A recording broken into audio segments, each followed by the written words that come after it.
پہلا one day Pakistan کی شاندار بولنگ، افغانستان کی ٹیم 202 رنز کی تعاقب میں 59 رنز پر ڈھیر۔ پاکستان کے بلے باز نے مایوس کن آغاز کیا اور پہلی وکٹ میں فخر زمان کی صورت میں صرف 3 رنز پر گری اور وہ 2 رنز بنا پائے۔ کپتان بابر اعظم بھی اننگ کے دوسرے اوور میں 0 پر مجیب الرحمان کی وکٹ بن گئے تو قومی ٹیم دباؤ کا شکار ہو گئی۔ محمد رضوان نے امام الحق کے ساتھ مل کر اسکور آگے بڑھایا، لیکن مجیب الرحمان کے سامنے وہ بھی زیادہ مزاحمت نہیں کر سکے اور جب پاکستان کا اسکور 40 رن تک جا پہنچا تو وہ پویلین سدھار گئے۔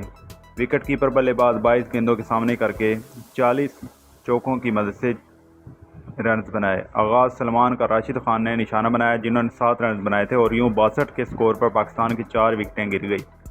افتخار احمد ایک مشکل وقت میں ٹیم کو سنبھالنے میدان میں آئے اور امید باندھی، لیکن زیادہ پائیدار نہیں ہوئی۔ تاہم انہوں نے 41 گیندوں کے سامنے کر کے 30 رنز کی اننگز کھیلی۔ پاکستان کے 5واں نقصان 27واں اوور کے اختتام پر 112 کے سکور پر ہوا۔ امام الحق نے ٹیم کا سکور آگے بڑھایا اور اپنی نصف سنچری مکمل کی۔ 36ویں اوور کی آخری گیند پر آؤٹ ہو گئے اور 94 گیندوں پر 61 رنز بنا کر پویلین لوٹ گئے۔ 8ویں بلے باز شاہین آفریدی کی وکٹیں راشد خان نے اڑائی اور ان کی اننگز میں 2 رنز تک محدود رہی۔ شاداب خان نے ٹیم کو سکور 200 رن تک پہنچانے میں اہم کردار ادا کیا اور 50 گیندوں پر 39 رنز بنا کر رن آؤٹ ہو گئے۔ پاکستان کی آخری وکٹ 48ویں اوور کی پہلی گیند پر 201 رن پر گری، جب حارث رؤوف 1 رن بنا کر احمد شاہ کی گیند پر LBW ہو گئے اور پہلے ایک روز میچ میں پاکستان نے افغانستان کے مقررہ 50 اوور میں جیت کے لیے 202 رنز کا ہدف دیا۔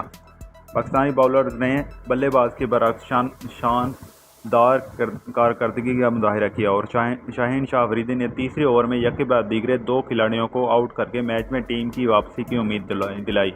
شاہین شاہ آفریدی نے تیسرے اوور کی چوتھی گیند پر ابراہیم کو آغا سلمان کے ہاتھوں کیچ کرایا۔ اس وقت افغانستان کے سکور 3 رنز تھا۔